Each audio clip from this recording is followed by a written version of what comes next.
Hello students, good morning all of you. How are you all? Today in this video lecture I am going to teach you one of the most interesting poem of class 12th which is an elementary school classroom in a slum. Alright, it is composed by Stephen Spender. Fine. So let me explain the title of the poem. An elementary school, elementary means primary school up to 5th. In a slum, elementary school classroom in a slum. Classroom means classroom, you can understand, it's simple word. In a slum, slum means a place in a city where living conditions are extremely bad.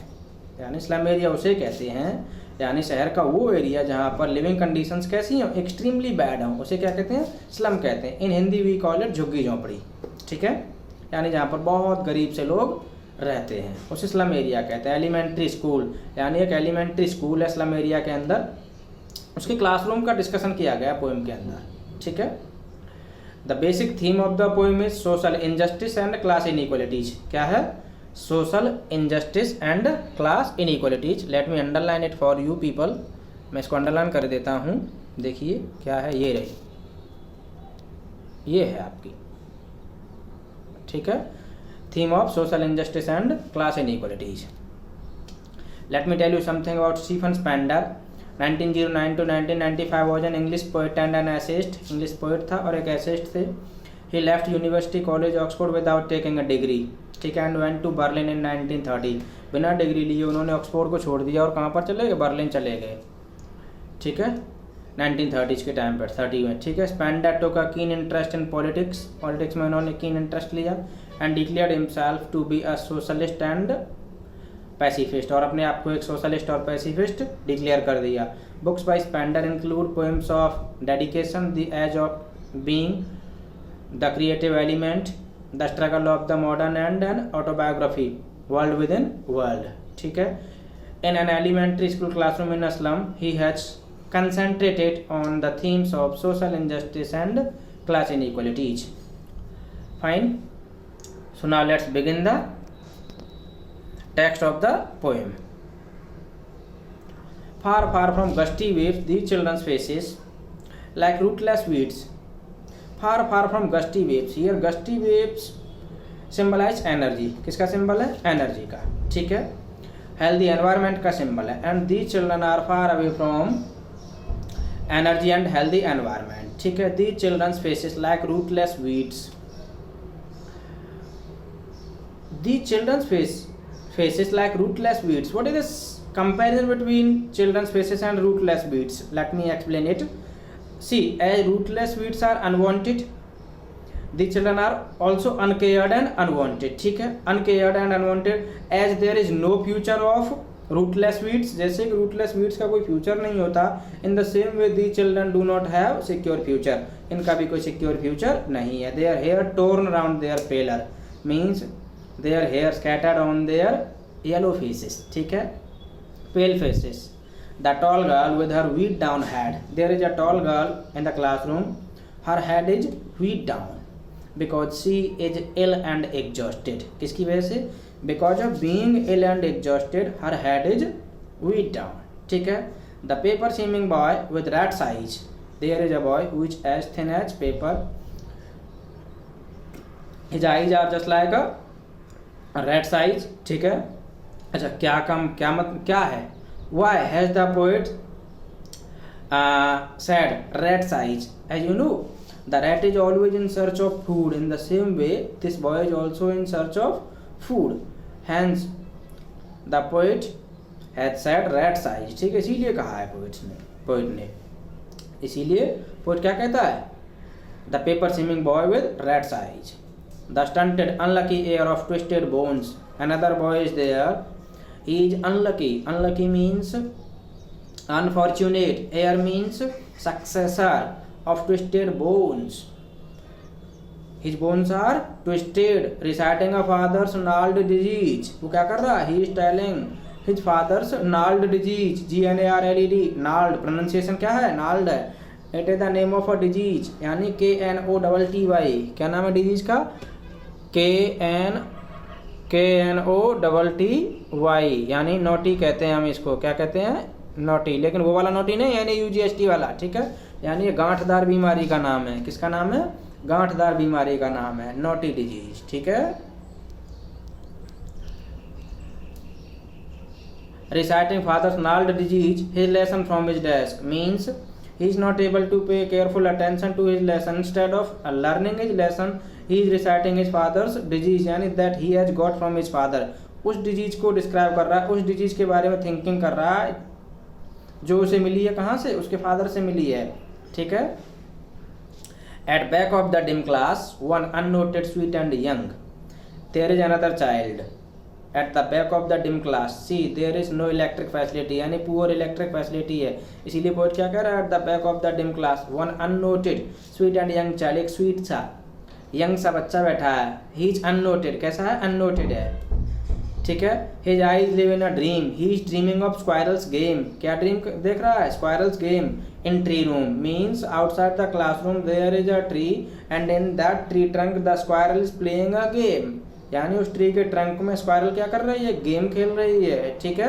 Other than this and other than the classroom the boy is also thinking to have such kind of healthy environment as the squirrel does है, ठीक है। ऐसी environment के लिए बच्चा सोच रहा है, may be he is thinking about his bright future, हो सकता है, ठीक है। So in the first stanza of the poem the poet describes the condition of the children, ठीक है, वो बच्चों की कंडीशन को डिस्क्राइब करता है poet. In the second stanza, the poet describes the condition of the classroom. किसकी describe करता है, क्लासरूम की कंडीशन को डिस्क्राइब करता है, ठीक है।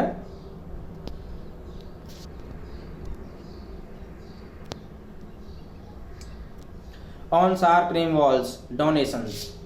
Sharp cream means unpleasantly painted walls, ठीक है, यानी on the unpleasantly painted walls of the classroom there are donations.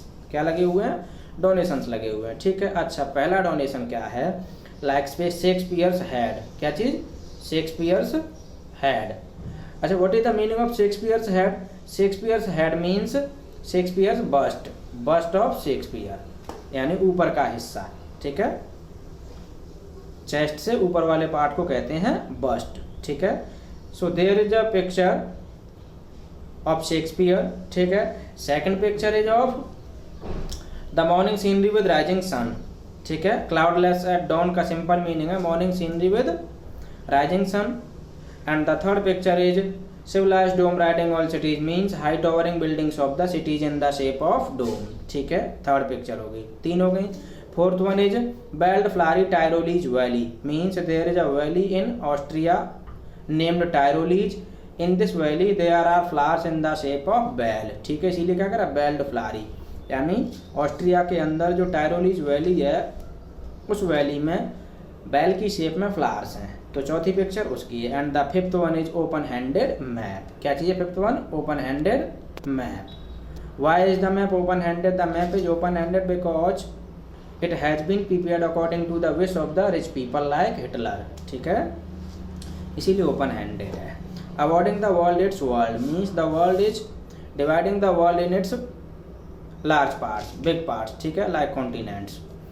And yet for these children these Windows, और फिर भी, यानी इस मैप के अंदर इतनी फैंटास्टिक दुनिया दिखाई गई है, फिर भी इन बच्चों के लिए दीज विंडोज, यानी these Windows of the slum area, slum school यही है, स्लम एरिया ही उनकी जगह है, उनकी दुनिया है, नॉट दिस मैप, ये मैप उनकी दुनिया नहीं है, यानी इस मैप में रहने के लिए इन बच्चों की कोई जगह नहीं है, इन बच्चों की दुनिया तो स्लम एरिया है, देयर वर्ल्ड यही उनकी दुनिया है, where all their future is painted with a fog, जहाँ पर इनके समस्त फ्यूचर को, पूरे के पूरे भविष्य काल को पोत दिया गया है, किससे, फॉग से, यानी आपको पता है कि फॉग क्या है, डार्कनेस को शो कर रहा है, यानी सिंबलाइज कर रहा है कि इन बच्चों का फ्यूचर कैसा है, डार्क है, कैसा है, डार्क फ्यूचर है इन बच्चों का, ठीक है। खैर चलिए आगे चलते हैं।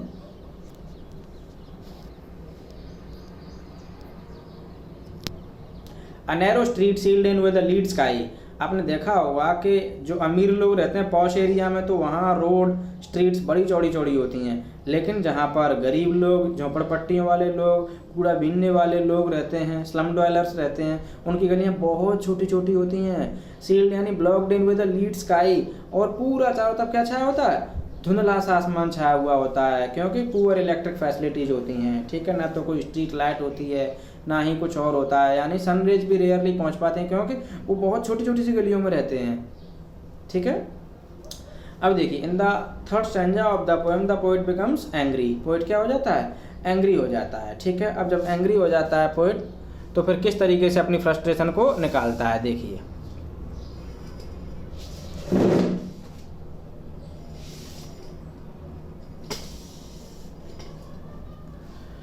Surely Shakespeare is wicked, Shakespeare कैसा है, विकर्ड है। The map a bad example, और मैप क्या है, एक बैड एग्जाम्पल है। अच्छा, Shakespeare, how can Shakespeare be wicked? पहले तो आप first of all you should know the meaning of the word wicked. Wicked here means useless, क्या मतलब है, यूजलेस है, ठीक है। तो देखिए यूजलेस क्यों है, see the children are not taught any literature, इन बच्चों को कोई लिटरेचर नहीं पढ़ाई जाती, even they do not know the name of Shakespeare, ठीक है, वो शेक्सपियर का नाम भी नहीं जानते। So what is the meaning of, what is the use of Shakespeare picture in the classroom, क्या मतलब है, सो इट इज यूजलेस, ठीक है।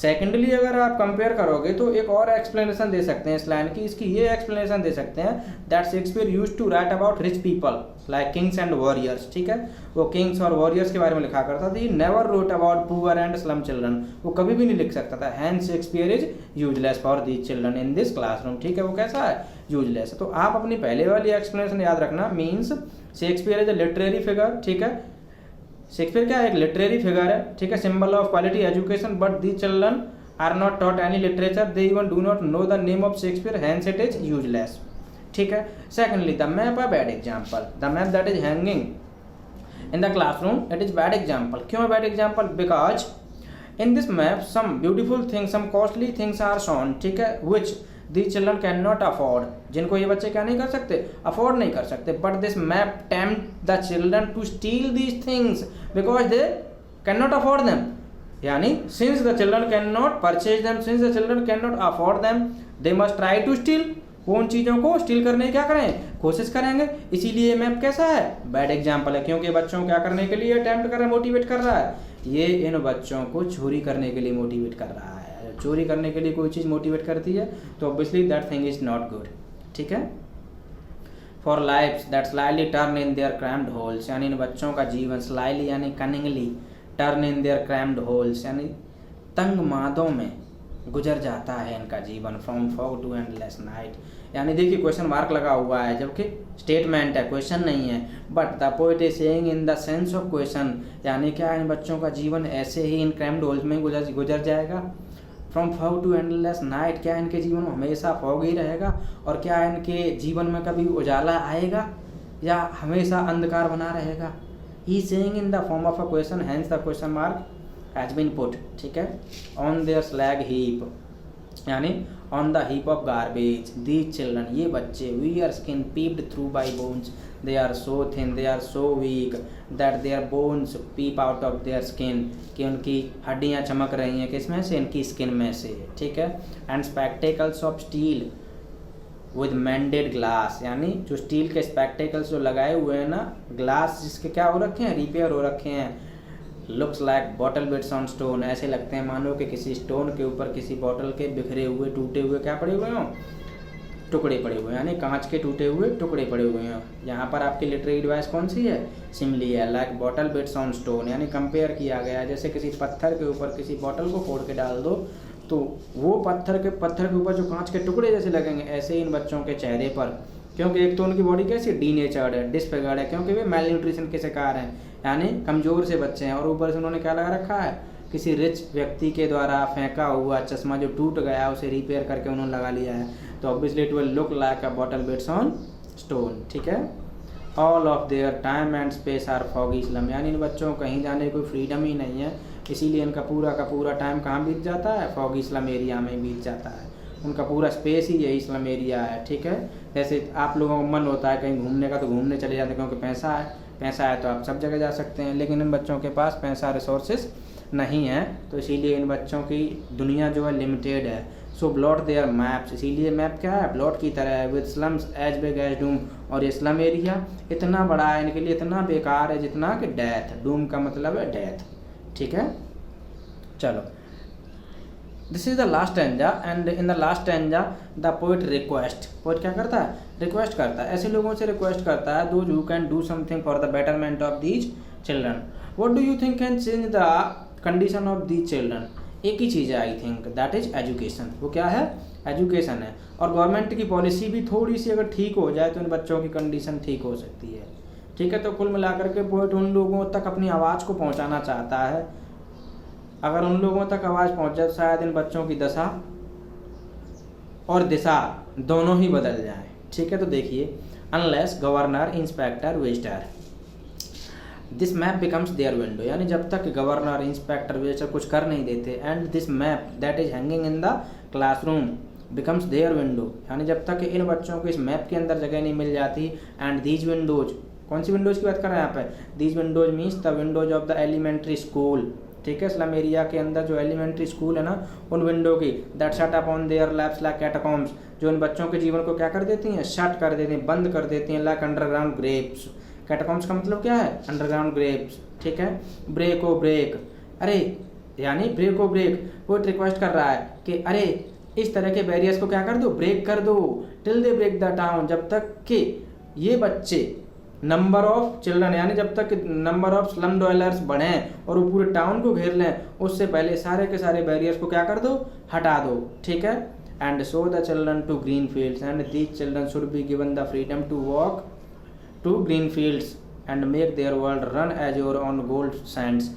और जितनी भी लिमिटेशंस हैं ना, जितने भी बैरियर्स हैं ना, हैव्स और हैव नॉट्स के बीच में, हैव्स और हैव नॉट्स होते हैं रिच एंड पुअर के बीच में, उन सबको हटा दीजिए और इनके वर्ल्ड को फैला दीजिए, इनकी दुनिया को स्ट्रेच कर दीजिए, बढ़ा दीजिए, कहाँ तक, सी बीच तक। कहाँ तक, सी बीच तक। एजोर का मतलब होता है ब्लू स्काई। ठीक है, ऑन गोल्ड सैंड, यानी गोल्डन कलर की जो सैंड होती है सी बीच पर, and let their tongues run naked into books. और finally and eventually the poet is saying the same thing as I told you, कि education is the only weapon that can change the future of these children. कह रहा है कि इन बच्चों को है ना क्वालिटी एजुकेशन दी जाए, इन बच्चों को फ्रीडम दी जाए ताकि अच्छी एजुकेशन ले सकें। The white and green leaves open, यानी they should be given the freedom, they should be given the opportunity for better education, quality education. History their whose language is the sun, यानी as sun removes fog, education removes darkness and ignorance. जिस तरीके से सन जो किसको remove करता है, fog को remove करता है, इन द सेम वे सन किसको रिमूव करता है, डार्कनेस को और इग्नोरेंस को रिमूव करता है। ठीक है, तो history their whose language is the sun, यानी in the history only the names of those people are written, यानी ऐसे ही लोगों के नाम लिखे जाते हैं जो कैसे होते हैं, एजुकेटेड होते हैं, यानी only the names of only educated people are written in the history. ठीक है, whose language is the sun, जिनकी आवाज़ में क्या होती है, पावर होती है। और पावर कब आएगी, व्हेन पीपल आर एजुकेटेड, जब कैसे होंगे लोग, एजुकेटेड होंगे। So eventually the poet is saying to provide better education, quality education to these children. Alright, ये आपकी एक्सप्लेनेशन होगी। ठीक है, now let's know some other things of the poem. Now see the gist of the poem. In this poem, the poet focuses on the theme of social injustice and inequalities. ठीक है, बता ही चुका हूँ। He presents the pathetic and miserable picture of the elementary classroom in a slum. ठीक है, these children have pale and lifeless faces. कैसे हैं इनके faces? Pale और lifeless हैं. They are like rootless weeds which are uncared and unwanted, with their disorderly hair torn around their faces. ठीक है, they are depressed and oppressed. कैसे हैं? Depressed हैं और oppressed हैं with the burdens of life and keep their heads down. और उनके heads कैसे रहते हैं, डाउन रहते हैं, because they are depressed and oppressed. They have stunted growth, यानी उनकी ग्रोथ कैसी है, टेढ़ी मेढ़ी सी हो रही है, प्रॉपरली ग्रोथ नहीं हो रही। ठीक है, some of them do have dreams, उनमें से कुछ है क्या ड्रीम्स, जैसे कि मैंने बताया था, a sweet young boy is sitting at the back of the dim classroom, he is dreaming of a squirrels game in the tree and probably other interesting things. हो सकता है कुछ और इंटरेस्टिंग थिंग्स के बारे में वो सोच रहा हो। The walls are dirty and creamy, कैसी हैं, डर्टी एंड क्रीमी है, and on them are hung the donations given by the rich and also Shakespeare's portrait, यानी उन पर क्या लगे हुए हैं, रिच पीपल के द्वारा दिए गए डोनेशंस लगे हुए हैं और शेक्सपियर का एक पोर्ट्रेट भी लगा हुआ है, जिसे मैं शेक्सपियर बस्ट कह रहा था। A civilised dome found in the cities, यानी civilised dome found in the cities and Tyrolese valley with beautiful flowers are also put up, वो भी लगाए हुए हैं। The map on the wall shows the children the beautiful world outside, यानी बाहर की सुंदर सी दुनिया को दर्शाता है map. But for these children of the slum is meaningless, यानी स्लम एरिया के इन बच्चों के लिए ये मैप कैसा है, मीनिंगलेस है। The children studying in these schools do not have the means to go and explore the world, इनके पास कोई साधन ही नहीं होते बाहर जाने के और दुनिया को एक्सप्लोर करने के। For them what they see through their classroom windows, यानी उनके लिए तो वही सब कुछ है जो वो अपने क्लासरूम की विंडो से देखते हैं। The narrow street and lead sky is the world, उनके लिए क्या है उनकी दुनिया, narrow street with lead sky. Shakespeare is wicked for them as he has written only about the rich beautiful world tempting them to steal, ठीक है। उसने किसके बारे में लिखा है, रिच के बारे में लिखा है, मैंने आपको बताया था। किंग्स के बारे में, वॉरियर्स के बारे में लिखता था, वो कभी भी गरीबों के बारे में नहीं लिखता था। Beautiful world tempting them to steal, ठीक है, यानी मैप इसीलिए बैड एग्जाम्पल है। The map is of no interest to them because it does not reflect the world they live in cramped and dark lanes, क्योंकि इस map के अंदर में ना उनके स्लम एरिया को दिखाया ही नहीं गया, इसीलिए ये मैप कैसा एग्जाम्पल है, बैड एग्जाम्पल है, उनके लिए तो कोई फायदा ही नहीं है।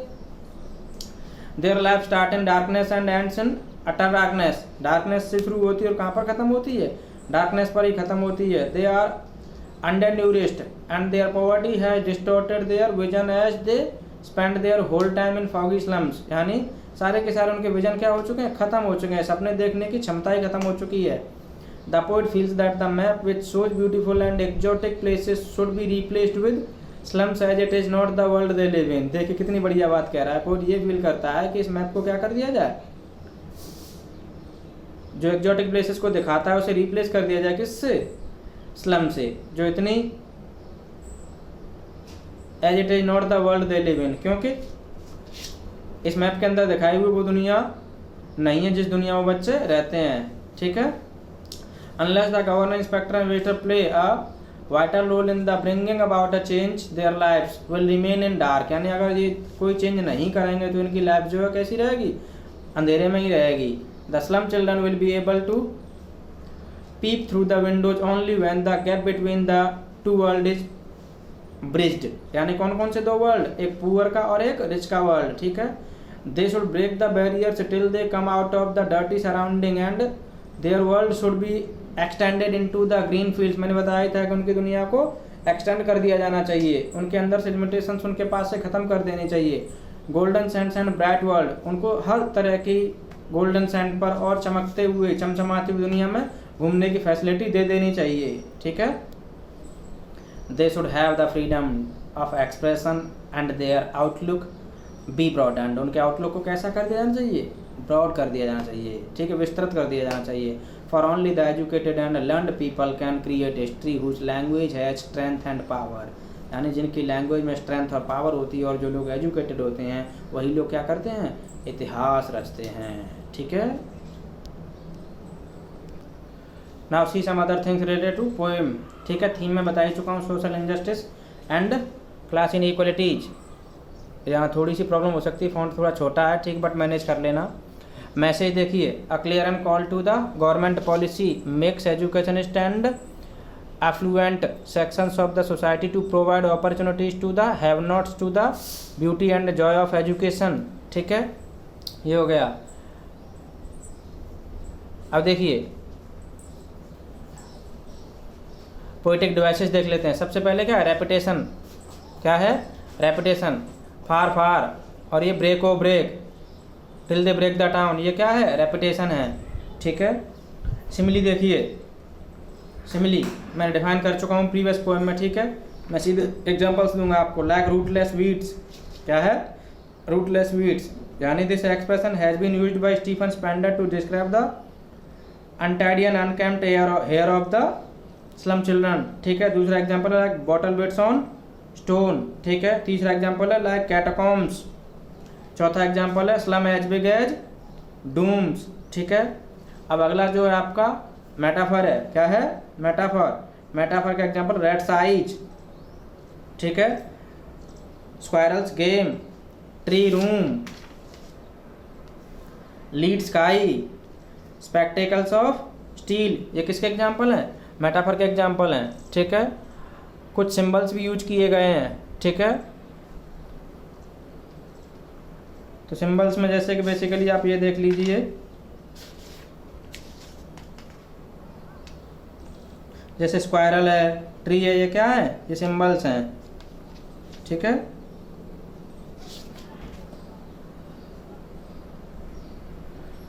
So this is the explanation given by me. I hope you will enjoy the poem, ठीक है। If you feel any problem, please let me know through comments. अगर आपको अच्छी लगे तो please like share and subscribe the video.